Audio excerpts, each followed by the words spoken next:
జిల్లాలో మొదటి కొనుగోలు కేంద్రాన్ని ఇక్కడ ప్రారంభోత్సవం చేసుకున్నాం. రైతు చాలా తేమ శాతంతో 12 తేమ శాతంతో కూడా తేవడం జరిగింది. ఈ సందర్భంగా రైతులందరికీ ఒకటే విజ్ఞప్తి, ఎవరు కూడా పచ్చి వడ్ల పేరు మీద పంటగానే అమ్ముకునేటువంటి ప్రయత్నం చేయకండి.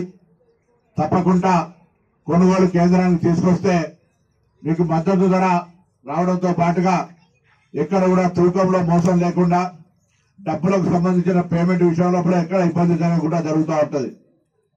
చాలా మంది నా దగ్గరికి వస్తూ ఉంటారు, సార్ ఫలానా ఆయన ఆసామి మా గ్రామానికి సంబంధించిన రైతుల యొక్క ధాన్యాన్ని కొనుక్కొని పోయిండు, దాని తర్వాత పైసలు ఇవ్వలే. ఇటువంటి సంఘటనలు చాలా వస్తూ ఉంటాయి. కాబట్టి అటువంటిది రాకుండా ఉండాలంటే ప్రభుత్వమే నేరుగా మీతోటి ధాన్యం కొనుగోలు చేస్తూ ఉంది. ఇంకా పంట ఇప్పుడే కలెక్టర్ గారు చెప్పినట్టుగా గజ్వేల్ ప్రాంతంలో ఇంకా ఆలస్యం జరిగినప్పటికీ కూడా రాష్ట్ర వ్యాప్తంగా దాదాపు 8,000 పైన కొనుగోలు కేంద్రాల లోపల ఇవాళ ప్రారంభోత్సవం చేసుకునే విధంగా ప్రభుత్వ విధానాలు నిర్ణయం చేసినాం. కొన్ని జాగాల పంట రాకపోతే ఆలస్యం అయితే ఉండొచ్చు కొనుగోలు కేంద్రాల ప్రారంభం, కానీ ప్రభుత్వ విధానం మాత్రం ఏప్రిల్ 1 నుంచి రాష్ట్ర వ్యాప్తంగా వరి పండించిన ధాన్యాన్ని కొనుగోలు చేయడానికి ప్రభుత్వం సిద్ధంగా ఉంది అని కొనుగోలు కేంద్రాలను ప్రారంభోత్సవం చేసుకుంటా ఉన్నాం. ఈ రోజు ఈ అవకాశాన్ని రైతులతో ఉపయోగించుకోండి. తప్పకుండా రైతులకు సంబంధించి భవిష్యత్తులో ఇంకా అనేక ప్రయోజనాలు కలిగే విధంగా నిర్ణయం తీసుకుంటుందనే మాట మనం చేస్తా ఉన్నాం. సన్న వడ్లకు సంబంధించి 500 రూపాయల బోనస్ కావచ్చు, లేదా ఇతరత్ర అగ్రికల్చర్ పనిముట్లకు కూడా వ్యవసాయ శాఖ తరఫున కొన్ని కార్యక్రమాలు జరుగుతాయని అందరూ కూడా భాగస్వాములై తీసుకొని మండల సమైక్యాల ద్వారా కానీ ఇతర రైతులందరికీ ఉపయోగపడే విధంగా ఉండాలని సందర్భంగా కోరుకుంటూ, మరి మహిళలకు సంబంధించి మహిళా సంఘాలకు సంబంధించిన సమస్యలు కానీ ఇప్పుడే పీడీ గారు కూడా చెప్పినారు, అనేక కార్యక్రమాల లోపల మన మహిళలందరూ ముందుంటా ఉన్నారు.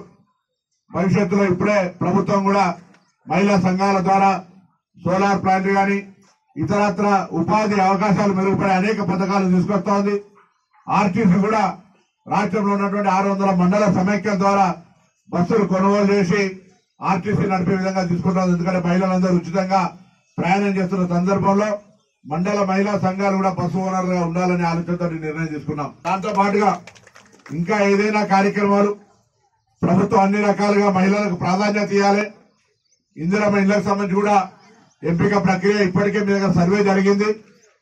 ఈ వారం 10 రోజుల్లో మీరు ముగ్గురు చూసుకొని పనులు ప్రారంభించుకునే విధంగా లిస్టులు మీ గ్రామంలో మీరే, ఎందుకంటే మొత్తం ఫేజ్ 1 ఫేజ్ 2 కింద గ్రామాలకు సంబంధించి ఇందిరమ్మ ఇళ్ల కార్యక్రమం కొనసాగే సందర్భంగా ఎవరైతే కడుపేదలు వరుస బట్టి కింద 0 నుంచి 100 దాకా పైన కొద్దిగా సోమతున్నల సంగతి కొంత కనీసం పక్కన పెట్టి ముందుగా ఎవరికైతే పూర్తిగా లేదో వాళ్ళకి ఇచ్చే విధంగా మీరే గ్రామస్తులు కూర్చొని నిర్ణయం చేసుకొని ఇల్లు కట్టే కార్యక్రమం కానీ, రేపు కొత్తగా రేషన్ కార్డు ఇచ్చే కార్యక్రమం కానీ, ఇవాళ హుస్నాబాద్ లో సన్నబియ్యం పంపిణీ కూడా కార్యక్రమం జరుగుతోంది, మీతో ఒక దుకాణం కూడా జరుగుతుంది. ఆ విధంగా అనేక మార్పులు తీసుకొచ్చే ప్రయత్నం చేస్తా ఉన్నాం. కొంత వాస్తవంగా ఇట్లా పెద్ద తల్లి ఎవరైనా పైసలు ఇవ్వదు, కొద్దిగా అటు ఇబ్బంది అనిపించే పరిస్థితి రాష్ట్రంలో కూడా అటువంటి పరిస్థితి ఉన్నా అన్నింటినీ అధిగమించి మరి రైతులకు కానీ ఇతర ఉద్యోగులకు కానీ ప్రజలకు కానీ విద్యార్థులకు కానీ అనేక కార్యక్రమాలు తీసుకొని పోతా ఉంది. ఈ విధంగా మీ అందరి ముఖ్యంగా అక్కా చెల్లెలందరూ ఆశీర్వచనం ఈ ప్రభుత్వానికి ఇచ్చి ఇంకా అనేక కార్యక్రమాలు మీ సంక్షేమం కొరకు తీసుకునే విధంగా ఆశీర్వచనాలను కోరుతూ ఈ కొనుగోలుకు సంబంధించి ఎక్కడ కూడా నేను సంఘాల అధ్యక్షులను కూడా కోరుతా ఉన్నా. గతంలో అధిక తూకం పేరు మీద ఉంటే ఎక్కడ కూడా 1 కిలో ఎక్కువ చూకేది లేదు. అందరూ కూడా వాళ్ళ యొక్క ధాన్యాన్ని స్వేచ్ఛగా సరైనటువంటి ధరకు సరైన తూకంతో అమ్ముకునేటువంటి అవకాశాన్ని కల్పించాలని సందర్భంగా కోరుతూ, అమాలి సంఘాల నాయకులు కూడా అందరూ కూడా రైతులకు ఇబ్బంది లేకుండా కొంత సహకరించండి. మహిళా సంఘాలు సహకరించండి. మన ఊరు మన రైతులు కొంత అడ్డిటైనా మంచి చెడు ఎండాకాలం వస్తుంది నీళ్లు పెట్టి రైతాంగానికి ఎక్కడ కూడా ఇబ్బంది లేకుండా చూసుకోవాలని కోరుతూ మరొకసారి రైతులందరికీ నా హృదయపూర్వకంగా నమస్కారాలు, శుభాకాంక్షలు తెలియజేస్తాను. కలెక్టర్ గారు అదేవిధంగా నేను అందరూ కూడా కష్టపడుతూ ఉన్నాం.